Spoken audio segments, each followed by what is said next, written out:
Ocorra. 4h38, Waltencir Vicente, a gente tem um enorme prazer de receber hoje uma das figuras bastante conhecidas no meio da arbitragem do futebol, década de 90, final dos anos 2000, Alfredo dos Santos Loeblin está com a gente. Loeblin, prazer recebê-lo e ouvi-lo aqui no microfone da CBN Vale. Boa tarde.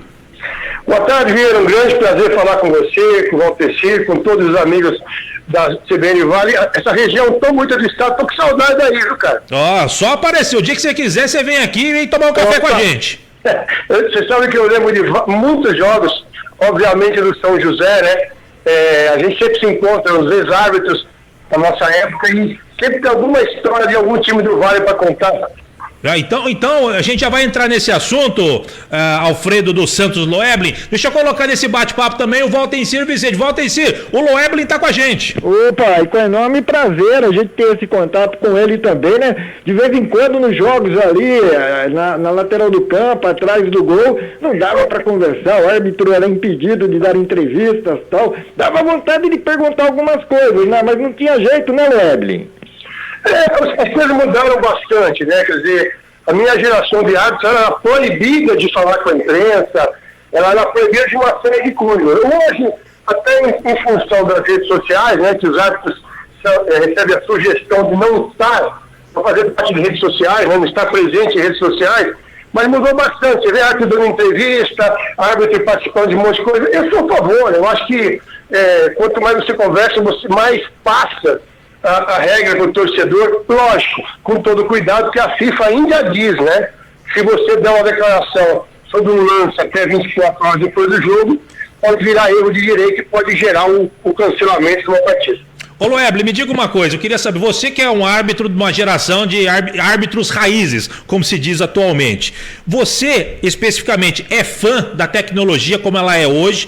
Você entende que a tecnologia precisa ser ajeitada de alguma forma, melhorada de alguma forma, ou você entende que o que foi resolvido dentro das quatro linhas é somente ali do árbitro e pronto, acabou? Qual que é a sua visão sobre isso? Bom, eu acho que o VAR da FIFA é maravilhoso, mas não o VAR que estão fazendo aqui no Brasil. O VAR no Brasil, ele virou um frente VAR, ele tem vida própria, né? Se você pegar o protocolo de VAR da FIFA, ele fala que o VAR pode ser utilizado só em 4 situações. Todo gol passa pelo VAR, ok? Todo pênalti passa pelo VAR, identificação de jogadores passa pelo VAR e cartão vermelho direto passa pelo VAR. Aqui no Brasil, o VAR está mudando decisões de campo e lances interpretativos. Porque o que é pênalti para mim pode não ser pênalti para o Vieira, mas pode ser para o Waltencir. Então, quando é jogada interpretativa, o protocolo de VAR é muito claro. Você mantém a decisão de campo. E o que é pior, nós estamos colocando aqui no Brasil um cabidão de emprego no VAR, gente que nunca apitou na vida nada, mas nada. E aí está comandando o VAR, ele passa a apitar o jogo. E o árbitro de campo, ele tá se defendendo com o VAR, né? Como que diz assim, bom, para mim não foi. Mas tem cara lá em cima dizendo que foi, que tem 10 imagens, então foi. Você acha que esse tipo de atitude que o VAR está tendo aqui no Brasil dá-se muito também por conta de comentaristas de TV, a superexposição, as 820 câmeras que mostram detalhezinhos e tudo mais, ou uma coisa tem nada a ver com a outra?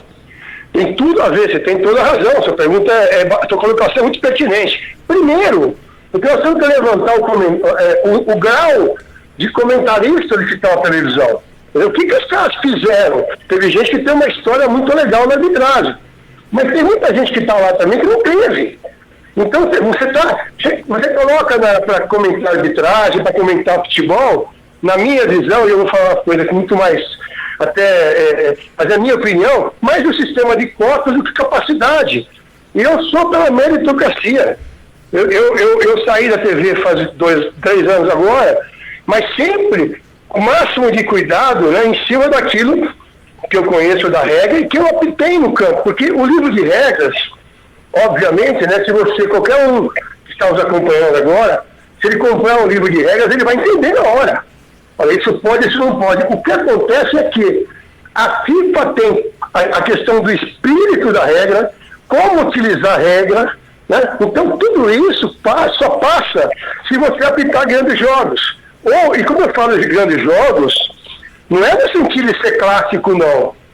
Porque às vezes você aprende muito mais no jogo do São José, que vale uma vaga, que vale um descenso, o que for, do que apitar no clássico do Morumbi, que até minha mãe apita. Entendi, perfeito. Valdencir Vicente? O que eu, assim, tenho comentado é o seguinte, viu, Evelyn? Antigamente nós tínhamos alguns jogos que depois da partida sempre tinha aquela história. Poxa, o time tal ganhou, mas foi roubado, aquele gol estava assim, impedimento, a televisão mostrou, né? E eu dou um exemplo aqui assim, bem recente. Tivemos aí o clássico Palmeiras e Corinthians, foi 1-1. O Palmeiras chegou a fazer um segundo gol e aparentemente em condição legal, tanto que o assistente deixou a jogada prosseguir para esperar o VAR. E aí o VAR mostrou que coisa ali de 10 segundos, 10 centímetros, a ponta do pé do palmeirense estava um pouco mais adiantada, coisa e tal, e o gol foi anulado, impedimento marcado, não dá para contestar, a imagem era clara, coisa e tal, e ninguém mais falou do lance. Então, por exemplo, era um clássico que poderia ter terminado 2-1 para o Palmeiras e o Corinthians escondendo os erros e jogando em cima da arbitragem. Eu tenho a impressão que em alguns pontos assim, o VAR acabou com aquele negócio de o time ganhou, mas foi roubado, né? Teve um gol lá que a bola não entrou, que estava impedido. Eu acho que melhorou nisso daí, não, Evelyn? Melhorou, mas eu conversei com o Gaciba, Leonardo Gaciba, né, presidente da comissão do BK CBF, alguns meses atrás. Eu disse a ele que, na minha opinião, a CBF jamais, como ele fez, pode dar uma declaração que tivemos erros, acho que foi no jogo do Atlético, do Internacional, do ano passado. Tivemos erros porque o VAR não estava calibrado. Peraí, então você está passando para o torcedor que o VAR pode errar também, tem que ser o VAR. A ideia do VAR é você acabar com o erro grosseiro, né? Porque o que diz, qual é a frase primordial do protocolo do VAR? O máximo de eficiência com o mínimo de interferência. Então, o que acontece nessa questão do VAR, no VAR brasileiro? Quem está assistindo a Euro aí, né? A Euro de seleções, quantas vezes o VAR é utilizado no jogo? Verdade. Você vê o gol, né? E rapidamente o cara está comemorando e o VAR está confirmando o gol. Pênalti rapidinho, se foi, se não foi. Mas você vê que no Brasil o cara comemora o gol, 2 horas depois o cara fala, não foi gol não. O que aconteceu nesse lance que você bem lembrou? E Palmeiras e Corinthians. Palmeiras ser comemorado, tudo. Eu acho que o VAR é para isso, mas tem que ser ágil. Não, porque quando você está com 5, 6 minutos conversando, você está querendo convencer o árbitro de campo. Olha, mas olha o pé dele, olha o braço dele. Mas eu acho que não é o papel do VAR. O VAR tem que mostrar a imagem. Ô fulano, é o seguinte, Evelyn, vou fazer o seguinte, olha esse lance de novo, porque para nós aqui tem um braço na jogada. Ponto. Quem tem que ir lá olhar se tem ou se não tem o ponto rapidamente é o árbitro, porque nós não temos agora. Você lembra quando tinha o Golden Goal? Por que a FIFA acabou com o Golden Goal? Porque ela entendeu desculpa, a morte súbita. Porque o torcedor comemorava, era o fim de tudo e chegou muita briga em estádio, então acabou com aquilo. Quando você tem um gol com o cara que 6 minutos, depois não é mais um gol. Então está errado, nós precisamos utilizar o protocolo de VAR da FIFA. O Brasil não manda no futebol mundial. E você acha que essa demora aqui na análise do VAR é uma falta de experiência até mesmo de campo de quem está comandando o VAR? É uma falta de experiência com a tecnologia mesmo? Ou é o sistema que acaba dificultando que a coisa seja mais rápida? Eu acho que existe um interesse do árbitro de vídeo, né, interferir mais do que deve. Ele tem o equipamento ali, ele quer interferir mais do que deve. E quer aparecer, então. Isso, e uma geração de árbitros, eu sendo bem antipático, mas falando que é muito ruim.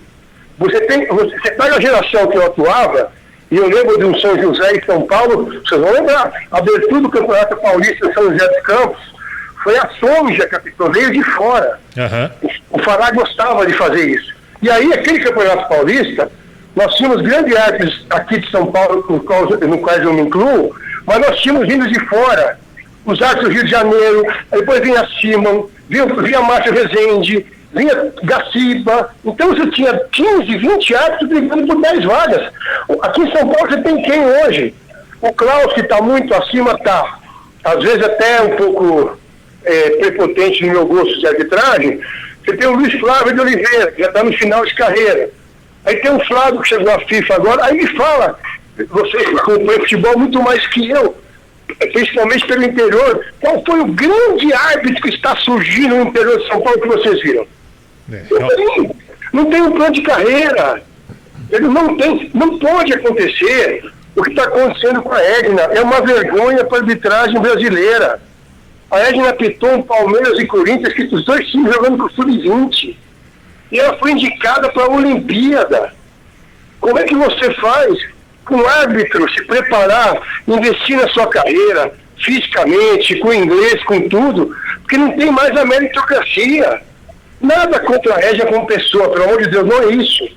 Nós temos que criar um plano de carreira para o árbitro, como os clubes têm plano de carreira para os jogadores. Olha, ele está no Sub-13 hoje, aquele no Sub-15, assim, assado, é assim que funciona. Agora, quem são os dois culpados para mim? São os clubes. Os clubes já contam tudo. Eles não reclamam, mas veja se algum clube, antes de começar o Campeonato Paulista, seja ele A1, A2, A3, o que for, vai na federação perguntar assim, escuta, qual é o quadro de arte? Deixa eu ver aqui. Quem que vai dirigir? Quais são as instruções? Os clubes têm medo. Os clubes têm medo. E esse clube que não faz isso é o primeiro aí na federação jogando para a torcida. Se o time dele tiver um pênalti não marcado, que foi, uma expulsão irregular, o sistema é ruim. Você mudar o sistema. Perfeito. Baltenci? E nesse sistema aí, Leblin, você falando, né, nós que já somos de uma geração até mais antiga, eu mesmo quando era criança, pivete, tinha alguns nomes de arbitragem aqui em São Paulo que sempre estavam sendo escalados, Oscar Escôfaro, José Faville Neto, Armando Marques e daí por diante. Você entende então que deveria, pelo menos para cada campeonato, ser selecionada uma equipe e essa equipe ter mais chances de trabalhar e de se projetar, é por aí? Veja, eu sou a favor que haja um plano de carreira. Então o cara que fez o curso aqui em 2021, ele vai aplicar 2 anos de categoria de base, ok? Sub-13, Sub-15, Sub-16, tudo. Aí, em 2023, nós vamos fazer um teste para ele no A3.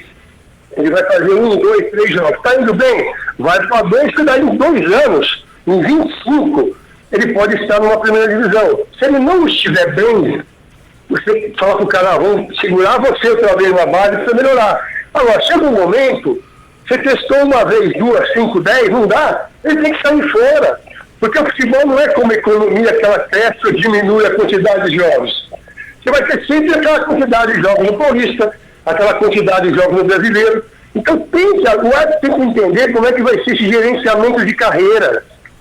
Isso que não está acontecendo. Eu acho um absurdo quando alguém fala na televisão, e vocês também obviamente devem escutar isso, olha, o Daronco, ele impõe respeito porque ele é grande. Ou então vamos buscar candidato a árbitro no MMA.